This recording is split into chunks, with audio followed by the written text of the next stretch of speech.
This is an advantage that newer agents should be using, which I don't see them do. But it's the ability to cut through to that homeowner and have them understand that you are an expert in your field. This is not arrogance. You and I have done deals that just would not have got done if we hadn't. Through Davies, you're a selling principal and co-director of both Place Estate Agents in Ascot and Place Nundah, alongside your legend of a business partner, Patrick McKinnon. You're one of Australia's most followed agents on social media, and on an individual performance level, you've recently been recognised by REB as the number 8 agent in Queensland and the number 88 agent in all of Australia. Lucky Thanks eights. for doing this. Pleasure to be here, my man. If you could turn up to my open homes and give that intro before I walk in each time, that would be amazing. There's an associated fee with a kicker if it sells, so be careful what you wish for. Rolling back the clock to 2017, not even all that long ago, we were sort of just discussing that your sales volume at that point in time was potentially in the range of 15, 16, 17 million. Around there, yeah. The 2023 REB figures that I just quoted have you quoted with 142 million in sales volume. So that represents anywhere from an 8 times up to just under a 10 times growth in both your sales volume and your GCI in a 6 or so year time period, which is obviously not slow. Layer on top of that while your profile today attracts business from all over Brisbane, basically your focus over that 6 or so year time period was most heavily across Ascot, Hamilton and Clayfield, which are some of your more prestigious and competitive markets in all of Brisbane. They jockey for the highest median prices in the city. So to grow at that sort of rate is one thing, but to grow at that sort of rate in that caliber of market is another thing altogether. One of the third things I'll mention here is that my background in history, for those who aren't aware, is that I operated in your right-hand sales position for just over half a decade. I'm better than anyone. And I mentioned that because I effectively have full context for this conversation. I had the front row seat into the journey and the growth trajectory. And so I've done effectively a mental audit and just gone, okay, what are the handful or so of things that I think were mostly responsible for that sort of growth rate in that time period? If I had to boil it down to a sentence, I feel genuinely that you took what is typically a multi-year process to building an attraction brand and profile, and really you condensed it down to 14 to 18 months. And so if I start thinking about, okay, well, what were some of the ingredients that were responsible for that? One of the first things that comes to mind, thinking back to 2018 here, is off markets and hot buyer work. So you had sold signboards up in front of stock with owners that probably wouldn't have entertained you as their listing agent at that point in time. But because we were knocking or calling with the right buyer in hand, they would entertain the conversation. They almost don't mind at what skill. They don't care if you're a pedestrian. If you're knocking with a buyer for their house, they'll entertain the conversation. So again, thinking back on the journey, and if you were addressing a room, like if there was that way 1,000 agents and they weren't yet at the point in their careers where they had profile and an attraction brand, what would your advice be on off markets, hot buyer work? And just thinking back on the own journey, like what would you say about that part? And what would you say to agents listening on advice on that topic? Yeah, we ran those buyers pretty hard. And I think buyers agents weren't as prolific as they are now either. So that wasn't just like an option we would run to straight away either. So when we found that hot buyer, we would really push them hard into every property we could. We use that as our lead source to go door knock those properties, which is an important part of it because it gives you product knowledge. It gets to know you. I think that's where both of our area knowledge really came from, is when we had those buyers and managed to run them through those individual properties. My advice would be get to know your buyer. You've got to, and I think in a hot market, it's easy to open the door to a property and have someone roll up an offer, on a contract. We've been through that over the last 2-3 years, especially in a certain price point. But I think getting to know exactly what your buyer's looking for gives you the ability to extract that premium price, and that is when that off-market sale works best.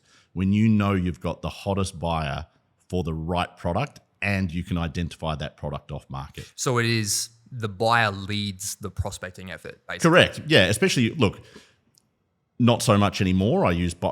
Still with the right buyer, but I use buyer's agents to great effect. But yeah, especially earlier on, when you and I were working together, that's what we'd do. We had so few listings, so when we got a hot listing, I've always said that's what I was very good at, is extracting every drop of juice. So we would run that buyer hard, and that's where a lot of our leads came from, and a lot of our future listings came from as well, was when those sellers could see you were working so hard for them. So the industry cliche is turning 1 into 2, but like looking back on it, really, as measured over a 12-month period, it was really turning 1 into 5. I turned 1 into a career.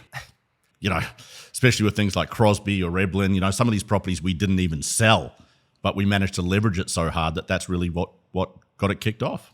And so again, returning back to that, when I say you built an attraction brand in 14 to 18 months, you've referenced Eblin, which was the first sort of $4 million plus listing within Ascot, Hamilton, Clayfield.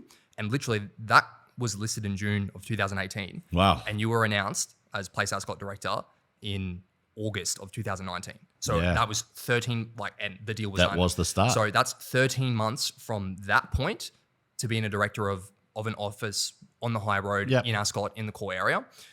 So, and it's to your point, right? So if you're a newer agent listening to this, you don't need the campaign to get the hot buyer, which is what was required for us at that point in time, because you can today just call buyer's agents, and the buyer's agents have their buyers from calling agents with the campaigns. Take a brief from a buyer's agent. And then just do this exact same thing. Yeah. It's like when you put a second agent on the listing, that is giving that agent the world, right? There's so much data there. They're getting to meet that buyer face-to-face in an open home. That is the lead, So it's those agents, I think, that have the ability to understand how important that is and pick up that ball and run with it. Those are the ones that find success in the short amount of time. One other small point that I'll touch on here is basically, again, just the difference from 2018 when we were doing this and today is buyer's agents. There are absolutely buyer's agents you can just call, and you have heavy hitting briefs for whatever area that you're selling in because of how popular buyer's agents are today. And then in terms of data, do you remember what you used to go through? Even think back the previous agency you were at, white pages. Those days are gone. White pages online, yep. So now you can there's many services you can subscribe to online, and you've just got lists of clean mobiles for addresses. Oh, it cuts that time down exponentially. I remember when I was doing exclusively apartments, you'd use white pages online, you'd find the address, you'd put it in. The dude's name would be Rob Smith, and it would come up with R. Smith, 15 numbers. And you'd have to try them all before you got the dude who had the apartment you were actually chasing. And now everything's available. I don't think some of these agents, especially the prospectors now, understand how good they have it. This next point I think is really important. It's the mindset that, because if you look at the data, it just shows that 5% of any given area will trade every 12 months or so. There's a quote I like, which is that a person with an experience is never at the mercy of a person with an opinion.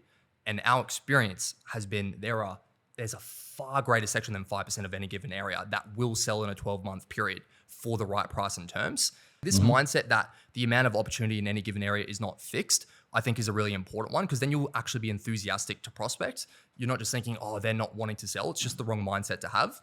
There's a somewhat recent case study which you could talk to on the Hill in Hamilton, where the clients were in the middle of a renovation. This place does not even have a kitchen. They were not thinking about selling, and then you just approach them with the conversation. So can you talk about this concept and even that case study as well? Yeah, so I had a buyer who was interested in a certain property. We had sold that property to that owner, and I'd said to the buyer, look, I don't think it's going to be available. They're undertaking a renovation, an extensive renovation. And I approached and they said, well, no, because we're renovating the property for ourselves. I went back and said to the buyer, look, no, they're undertaking a renovation themselves. And they said, we don't care. We'll take it over as is. So I went back, had the conversation. The answer was I guess for the right price. No kitchens, no bathrooms. The whole house was gutted, essentially, and still pieced the deal together. And that buyer was interested in the property originally when we sold it. They just weren't in the country and able to bid on the property when it was there. So, they understood how far the market had moved and were willing to come to the party, 18 months later. So double click on that, because those owners wouldn't have sold in the financial year that just went. They wouldn't have sold in the financial year, this financial year. They may not have sold in the next 5 years. They were doing it to move in. So this is the point, is that you can create and engineer transactions that wouldn't have otherwise happened. So you can look at what the data map might suggest is available for you in a given area, and yes, you should lean on that. But you can literally, it's just up to you what you want to make happen in any given day or week, right? Yeah, I'm always a fan of chase the listing, not the off-market sale.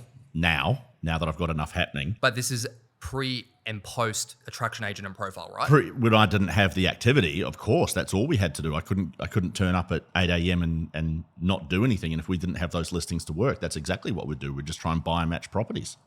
Even think about, and then we'll get into another case study, but think about your own place, right? Because you are happy where you are. Love it. You've done some landscaping. It looks great. Love it.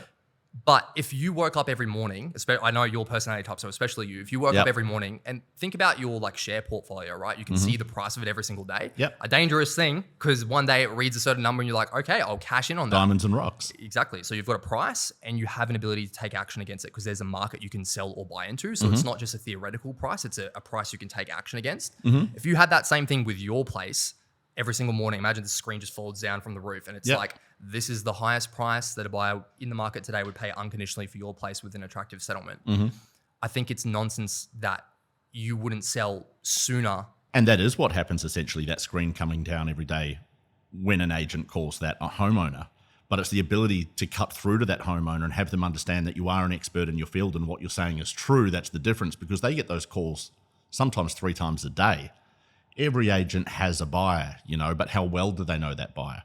Can they procure an offer subject to the viewing, which is what we would have to do sometimes because we'd qualified that buyer so hard. So that's the difference. There's a difference between having a buyer and calling a seller saying, will you sell for a price? Seller says yes, and you get off the phone and say, great, that's an off market. Well, what is that price? Is that price realistic? How does it compare to the last one that sold that was similar in any regard? That's when you start defining it down to say, is that really a hot seller? And if it is, then go chase. And if it's not right for that buyer, go find another one. There's so much nuance to this because owners it's not like they're actively thinking about selling. A lot of the time they just don't have time for it. It's like me, like you said, of course I'd sell. I just don't have time to think about it. So the sort of back of the napkin math on sort of quantifying, is someone a legitimate off-market seller, doesn't even mean that they were actively thinking about it or have any motivation, because you kind of don't. It's dormant. But if the price that they would genuinely entertain is within arm's length of reality and access is possible, well, then you've got a shot. Correct. You've got a shot. You referenced it just before. Basically, some owners get that phone call 3 times a day. I always felt when you made that phone call, it had the cut through. So, and there are layers to this too, because today when you make that phone call, you can reference that you're a director, you've got profile, they know who you are, but you were making these same phone calls because this was a huge part of what we did early days to build profile. Again, getting to this point of an attraction brand in 14 to 18 months, this was largely responsible for it. So, and this was a point in time when you were working in an office, which was not even in the suburbs you were selling in, and you had some sales in the area, but you didn't have massive profile, and you were calling owners in many instances, which sometimes had never heard of you, but you still had an engaging and impactful conversation with them. So not asking for like the anatomy of the dialogue, but at a high level, like what do these conversations look like? It's so nuanced. You're exactly right. It comes down to tonality. I always think getting in and out of that phone call as quick as possible without the fluff is always the best way to go about it. If you prove that you're a professional, you've got a time frame you're working with, you're trying to get something out of that conversation, most people will respect that and react accordingly. I had to make that call, when was it, yesterday or the day before? I called you for the data. I knew you had the phone number of this gentleman.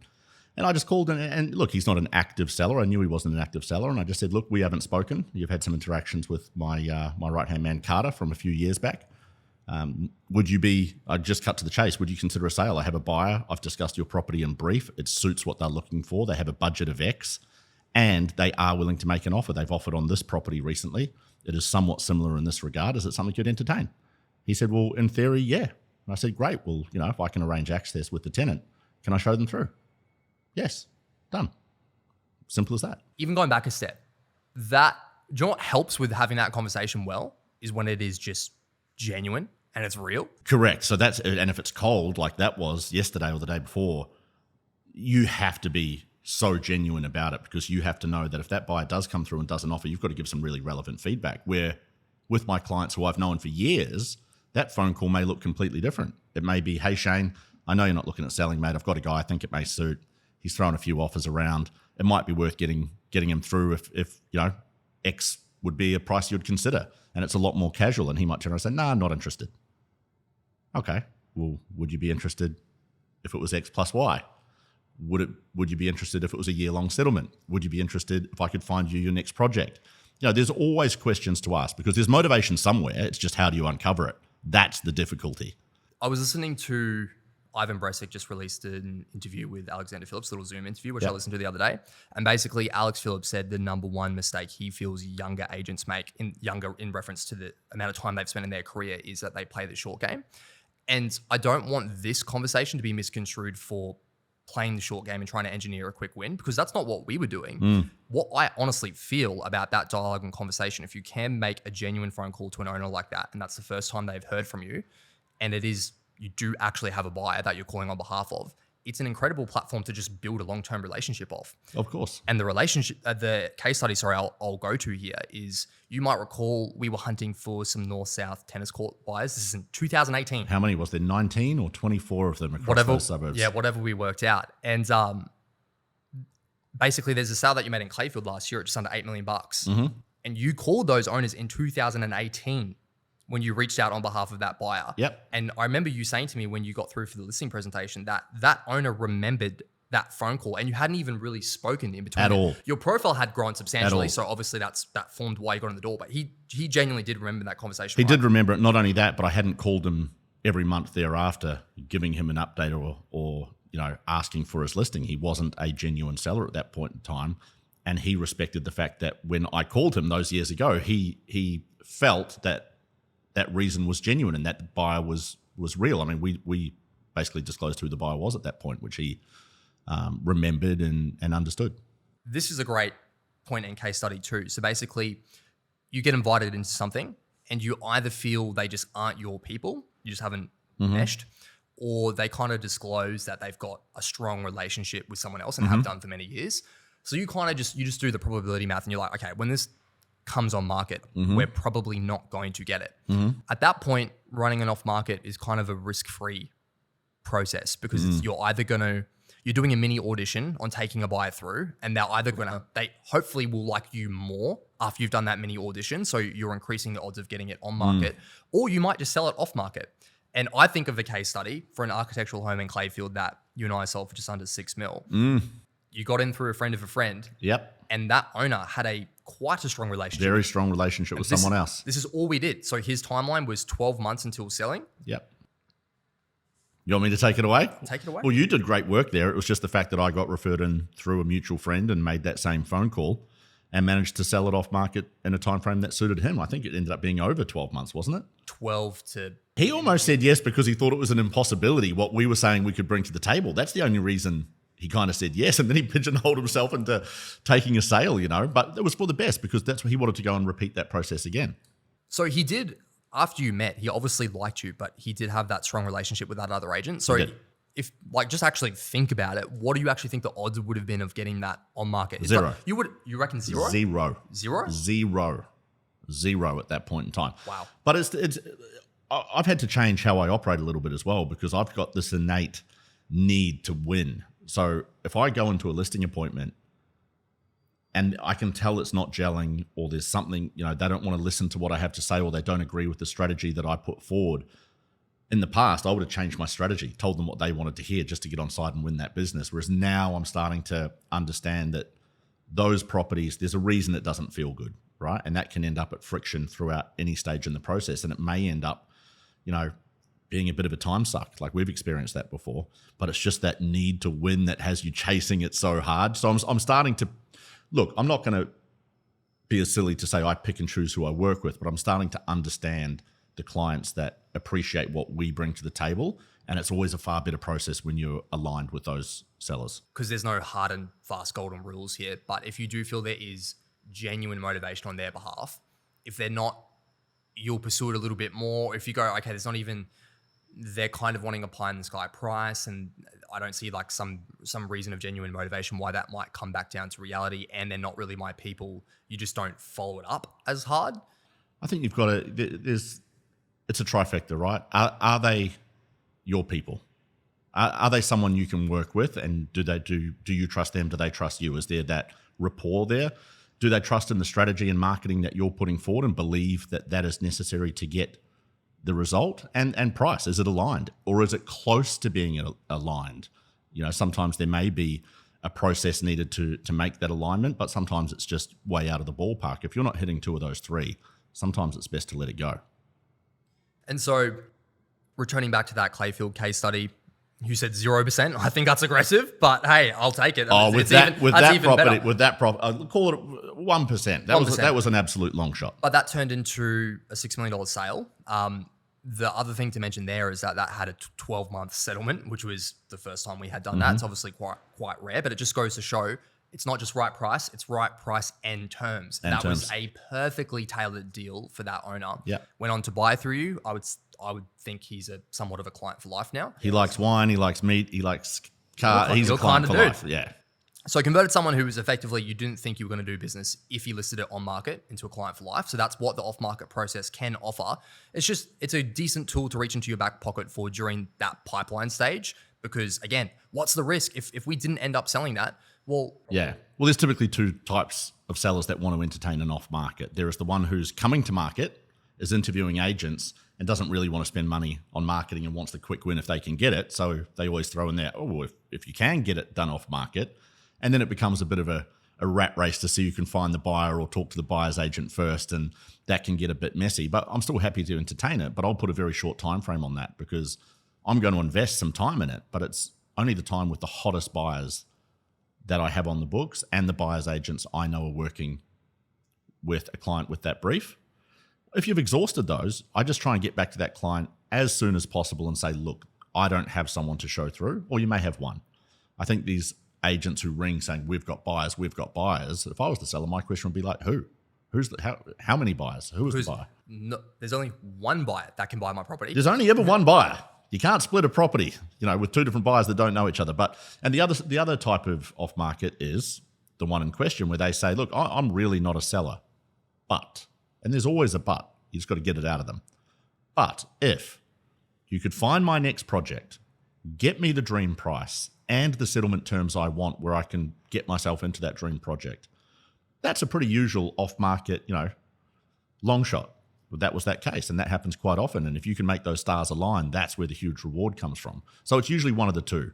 In the shorter instance where someone's looking to actually list their property with an agent, I spend minimal amount of time and try and see if I can get someone before I pitch on it properly. You've got to be very careful because sometimes if you pitch incorrectly on that two-stage approach with an off-market, it can be detrimental to actually winning the business because that seller may turn around and go, oh, well, Drew had his best shot. He brought his buyers through. That's him done. I've got the best out of Drew. I may as well use the other agent. So you've got to be very careful how you position it. Well, the other pothole you have to be wary of is, imagine in that instance, there's you and one or two other agents in the door, and then one of those two other agents are bringing through 6 buyers every single week. And Which you and happens. I both know that they're just giving the owner the perception of activity. Yep. Where these buyers are never going to end up making an offer, but they're more than happy to look at all So these that things. comes down to the conversation when you talk about the off-market up front. I'm not the agent who's going to bring through 6 buyers every second day to prove that I'm working so you give me the listing.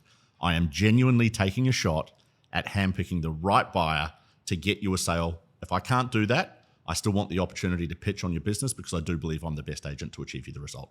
So you've got to have that conversation up front because that is exactly what other agents do to try and rip it from you. Oh, thanks so much, Drew. You took through 1 buyer and they took through 7. So we're going to go with them on market. How does that make sense? It does not make sense. You got to stay ahead of the competition. There's another agent out there at the moment who I've successfully won a few over, and the tides will turn. It always does. He's a great competitor.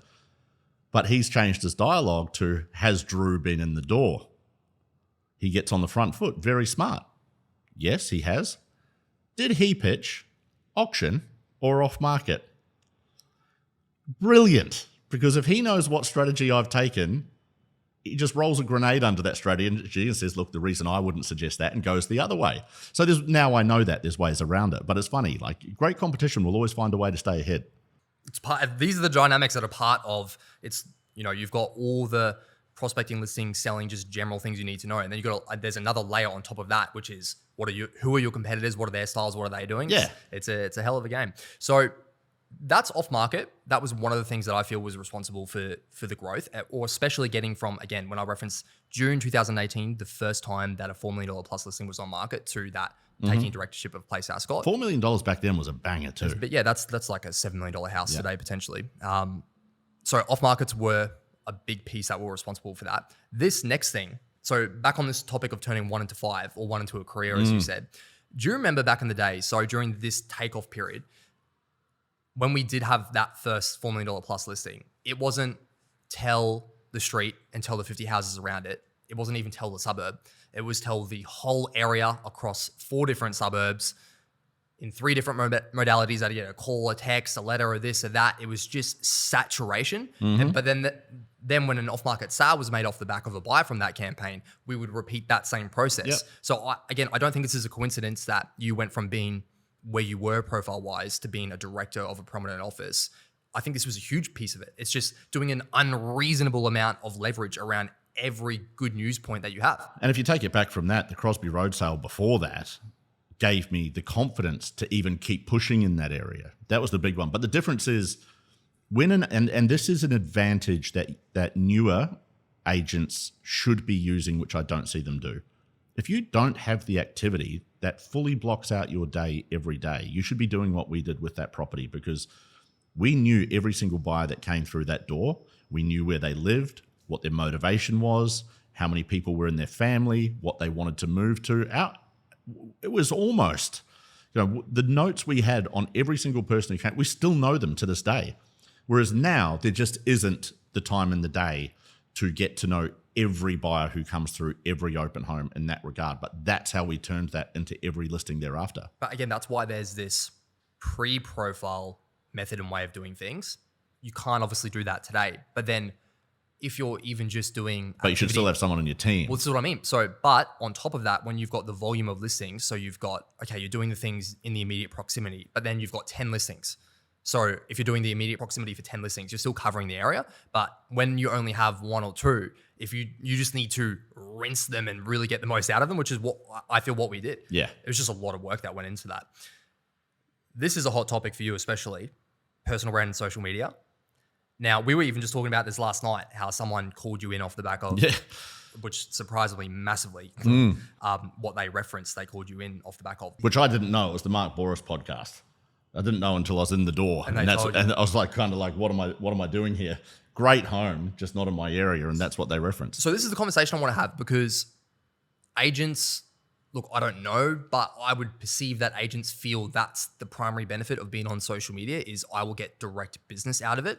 And that definitely does happen. And you can attribute a meaningful amount of GCI to that every single year. I would say the bigger benefit for you, at least, is team is the way that you scale your GCI, basically in residential real estate. Yeah. And your personal brand on social media basically gave you a funnel towards some really great talent that reached out to you. And even when I was working for you over the years, you would forward me the messages and the emails of young, hungry people that were wanting to work for you. So it just kept this pipeline of talent. You're right. There's no direct ROI on social media, but it's twofold. It allows clients to hold that digital interview without reaching out to you or getting involved in a discussion, where sometimes they're afraid of doing that. They feel that now you've got them on the hook. So it allows them to do their research. And for me, and what I try and offer to future clients, current clients, the audience, is an insight into how I live my life, what my day-to-day routine and repetition is. Because for me, if I'm looking to engage someone as an expert in any area of my life, and I'm paying that person a fee to do so, yes, it's a professional fee for their service, but I also want to know who that person is behind it. I'd far rather, I like interacting with, family people my own age who are trying to make something of themselves, and I feel like that's an audience that I resonate with on the flip side of that. Or younger guys or girls who are looking for that next step, like, okay, so that is possible, because my journey's been there since 2014, all online, very little of it I've gone back and deleted, apart from the most cringeworthy, which is normal, right? Because you change as a human. So there's always going to be things that you look back on and go, but I try and keep most of it there. So if you scroll my Instagram feed, it's all there. You can see the journey. There's no BS in there. And I've tried to wear my heart on my sleeve that whole way through as well. So I'd like to think it's a really an honest portrayal of my 11 years in real estate. Which I would say is definitely fair. The other thing, the content that you post on there is authentic to you, but at the same time, it did have this skew of, I don't know what other word to use besides it was aspirational, which is that's a Dylan word there. So because I literally found you on my Instagram Explore feed. I remember it like it was yesterday, and it was this photo of you, and it was like boardroom table and you in a suit. I was like, I'm working for that guy. Yeah. But at the same time, it is authentic. So it's tough to give blanket advice on how people should. That's a really good point, actually, because I sit here today and say it's genuine But like I said, there's been a journey. So while I feel I'm very genuine now in my social media, what I post, how I speak to people now, it's almost different to how I was back then. You know, I held myself in a certain way. I certainly dressed in a certain way. And you're exactly right, you know, because there was an element of, I don't like the term fake it till you make it, but, you know, perception creates reality. And I certainly think I had an idea of where I wanted to be and who I wanted to be. And that is what I was. It wasn't a facade, but it was certainly, we look back at, you know, the North-South and the McGrath days, there was an element of projection that I don't think I have now. Agreed. Because it's just. But that's not a bad thing either. When I see young agents now and they have that, I don't necessarily think that's a bad thing either. Because, you know, especially if you're younger, you're not going to resonate with everyone. Sometimes you have to, you know, there's an element of that perception creates reality. Well, that is true. This dovetails with this next point because, I mean, to be frank, if you didn't have the followers and it didn't look like that on Instagram, I wouldn't have reached out to you. Yep. That's just the truth. Yep. Can you talk on, because you've personally experienced this, and I'm talking within your personal team here, not at an office level, the difference that, because you've had, I forget how many, it's somewhere in the territory of 6 or 7 or so maybe team members that you've worked with in admin and sales roles over the years, the difference in, let's not even say A grade or B grade, because I feel like that's crass, but just someone who has the right mentality and is willing to do the hard work versus someone who doesn't quite grasp that. The difference in GCI productivity that can have, I don't feel like it's a 30% gap. I feel like it's a 3 times, a 5 times, maybe even a 10 times gap. Just on that gap between someone who has the work ethic, the honesty, and knows how to prioritize dollar productive activities. The difference between the people who do and don't is that gap is only ever determined by the person who does, because the person who doesn't never gets off the ground. I never see someone who doesn't have the work ethic or prioritization ever. They just sit at the same level forever. Whereas the person who does, they can grow exponentially. So that gap is only ever determined by the person who does, if that makes sense. It does make sense. But again, if you look back on... You're looking for the difference in what I see in people? Well, that and the importance you think of getting that, especially that right-hand sales or that right-hand admin position right. Oh, the importance is everything. I feel that was really critical when we talk about this whole growth story. The importance is everything. If I didn't have you or Liv, there is no doubt I wouldn't be sitting where I am today. So if you're asking me what that difference is between someone who can bring that to the table and someone who can't, it's a self-starter who genuinely enjoys what they do. I think there's buy-in to you, to the head of the team, lead, whatever you want to call it, buy-in to that person and the team. And what I mean by buy-in is understand where that person's going in their personal life and likes it and believes in it. You know, they've got good morals, ethics, and they have belief, but also in belief in where the team can get to. They understand that somewhat sky is the limit, and they want to chase it. They're not looking for direction the whole time because there's only so much time. I never had to give you a lot of direction, you know, at the very, very start, but you were always extremely good, self-motivation, your work ethic, your honesty. Same with Liv. Liv, now that she's in the sales arena, is back at square one, needs a lot of guidance, but at the end of the day, her work ethic is there, her honesty is there, her motivation's there. She's got all the goods. There is no doubt she will be an extremely successful sales agent. And then you look at other sales agents who may not have that, or team members who may not have fit. It might be, if I was to put a label on it, buy into the team and understanding of what is possible. A lot of people just... My biggest problem when I started is I didn't know if I deserved it. When I started making money, I had this massive imposter syndrome where I didn't feel like I deserved what I was getting. And that was a really hard thing for me to get my head around, especially as the business grew, my income grew, the team grew. I felt like, why me? Like, why am I getting all this? Why do I deserve this? I kind of fumbled my way here. So that was a big thing that I had to unravel with myself. So on that note, if an agent listening to this, based on everything you just said about the difference between talent type A and talent type B, if they had a right-hand position, sales or admin, and they were kind of like, do you continue looking for that right person because it is so important? Like, I feel you having the right sort of talent in your personal team arsenal was massively responsible for the growth rate. Obviously, this comes down to the lead agent being incredibly talented as well. Otherwise, you're putting a rocket ship behind someone that's not going to be able to close. Yeah. So back on the team piece, do you keep looking until you find that person, or is that not realistic? This show exists to add as much value to sales agents as possible, and in keeping with that theme, if you'd like to submit a specific topic or question, it could be something you're going through right now that you'd like tailored advice on from one of our upcoming guests, you can do that. Head to the link in our description, submit your question using the link, fill everything out you need to fill out, and we will review them. We can't guarantee it will make it into an upcoming episode, but we will absolutely review every single one of them. So again, if you'd like to submit a question or a topic to be addressed on an upcoming episode, head to the link in our description and fill it out. Shopflow is an Australian tech business developing tools for the real estate video industry. Video and social media are important, and Shopflow's cloud solutions are on the forefront of enabling property video production at a fast and affordable rate. Visit their website shopflow.io to learn more. Again, that's www.shopflow.io to learn more. 23rd Street is Australia's leading digital marketing agency, specializing in driving more growth for agents. Gavin Rubenstein says they're best in class, and Alex Jordan says they set the benchmark for others to aspire to. To book a call and start dominating your call market, go to 23rdstreet.com.au. That's street just ST. Again, 23rdstreet.com.au to book a call. I don't think that's realistic, is it? I'm not sure. I mean, sometimes you got to kiss a few frogs, you know, like...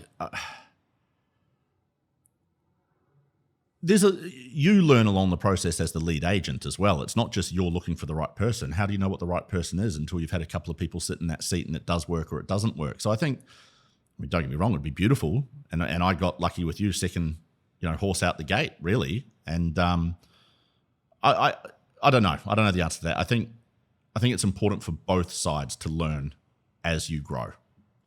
You say it's not luck because you had the personal brand on social media. So I would say if you want to optimize for not getting lucky, at least give yourself more chances to get lucky through something like a social media. And that's something I've always done. I've always given myself enough opportunity. And the one thing that I consider myself to be great at is taking the opportunity, choosing the opportunity and taking it.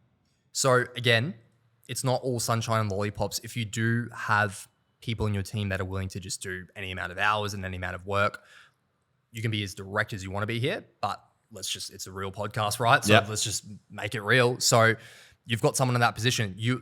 Not even trying to say you've got a blueprint, but what are some things that if you're talking to a lead agent audience out there, they should be looking out for? If they've got this right-hand position and they're working incredibly hard, it's like, because almost the second you've got a team, you're a manager, like it or not, For me, it's a fine balance. The one thing I would look for, it's a balance between determination, but a lack of ego.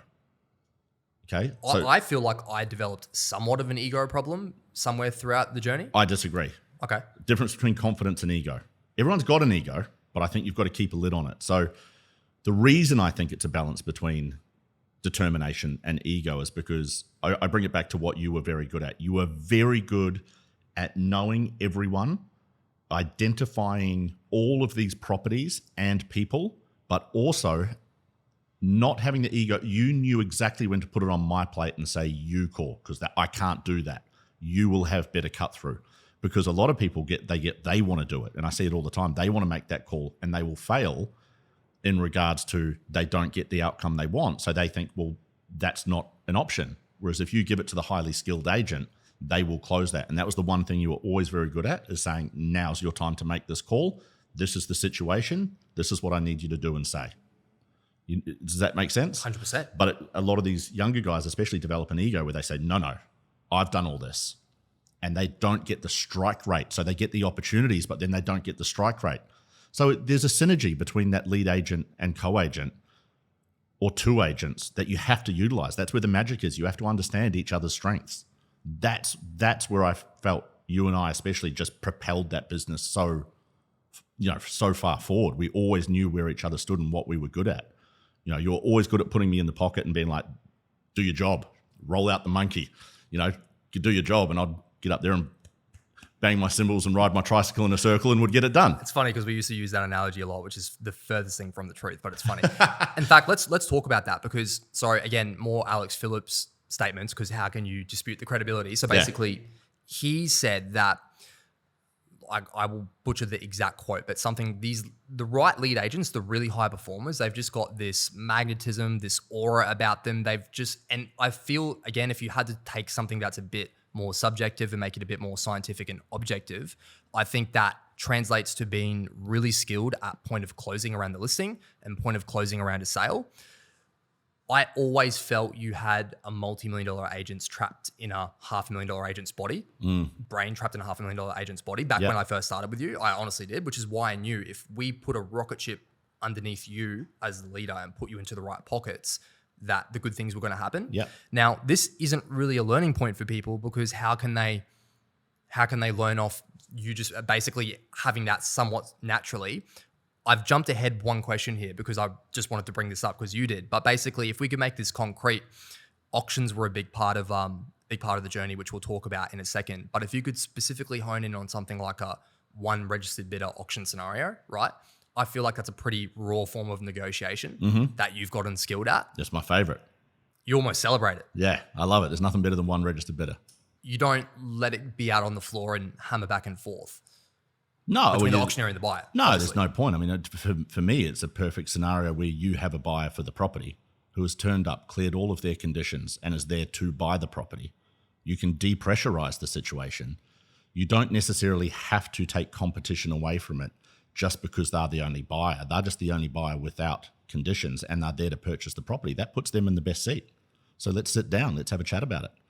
Don't worry about the auction on the floor. Let's go take a seat inside. Pull up a chair, have a water. Let's talk about it. What do you come here to buy the property at? And start the negotiation. It's my favorite.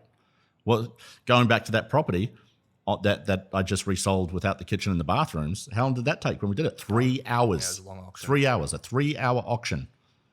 3-hour auction. Weren't they the only registered bidder?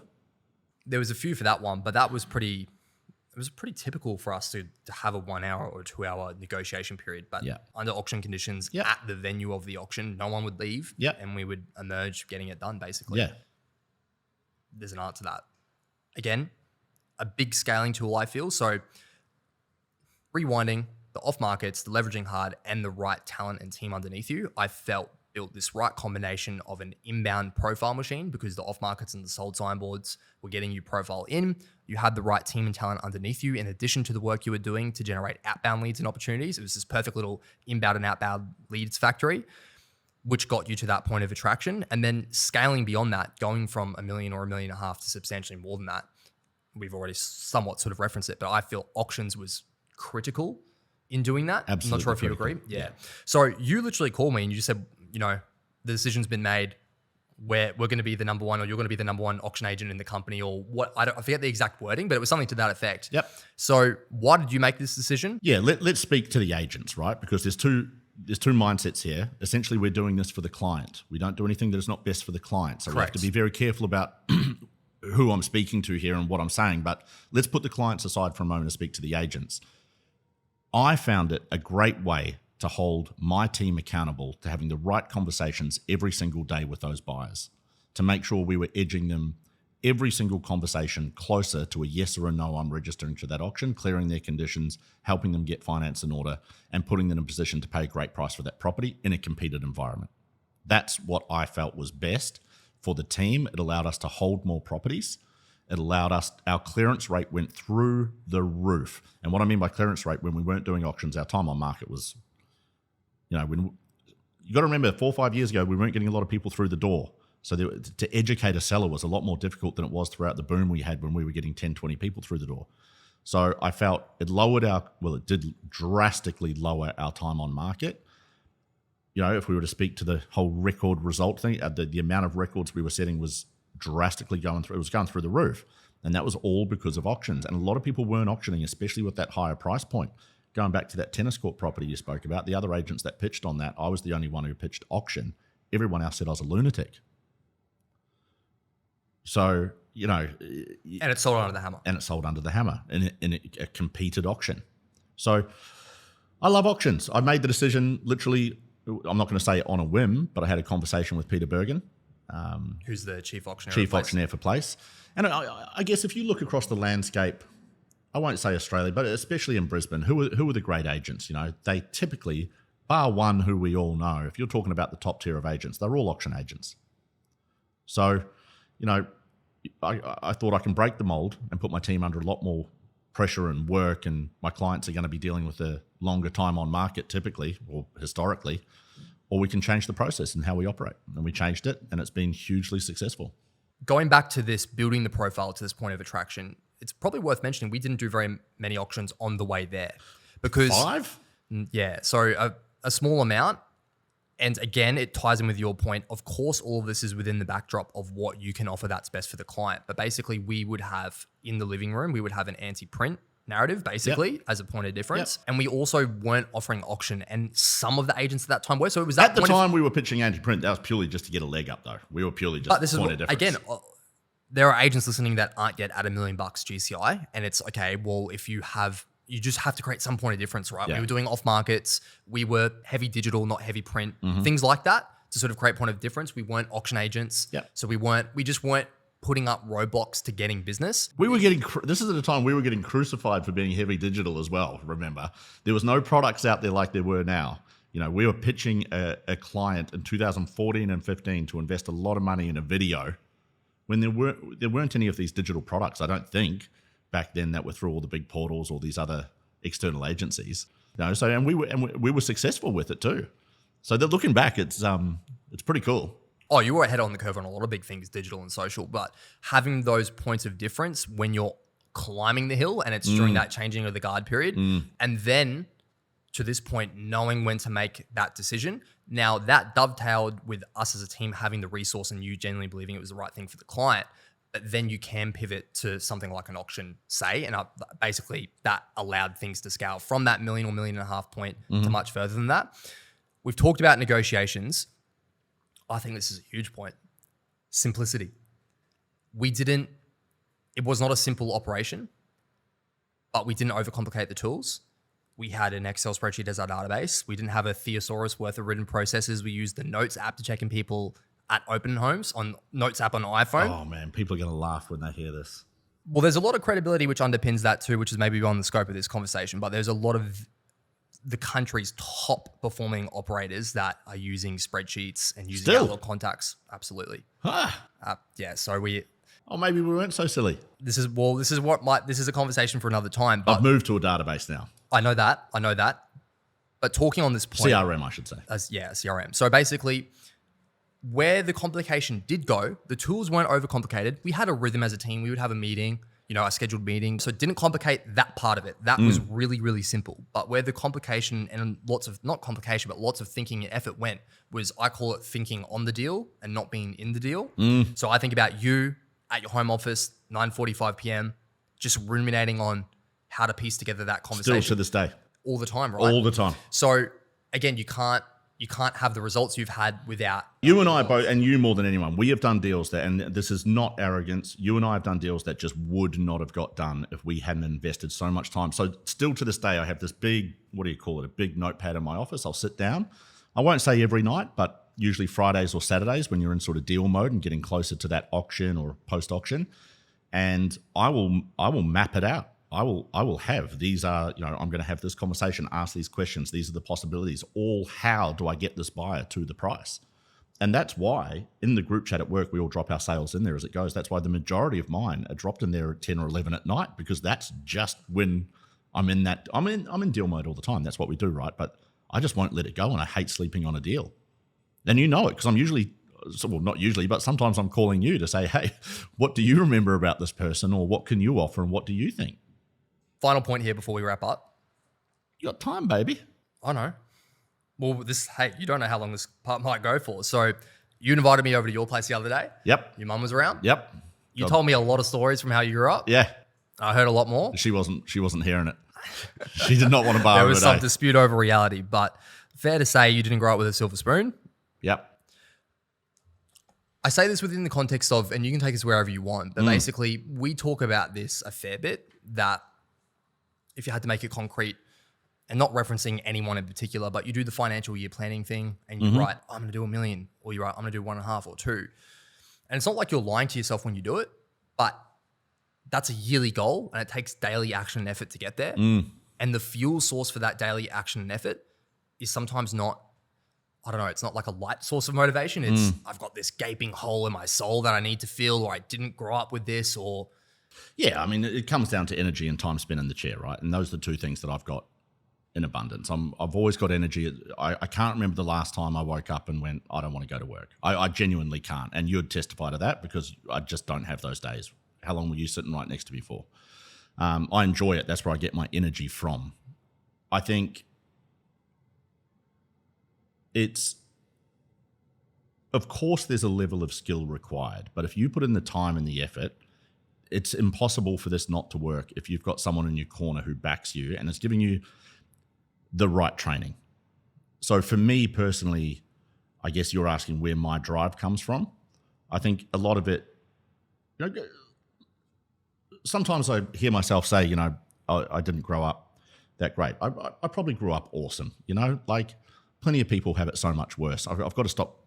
I'm going to stop myself saying that actually, because I grew up with a roof over my head and running water, and it was, and a smile on my face. So that's all you can ask for.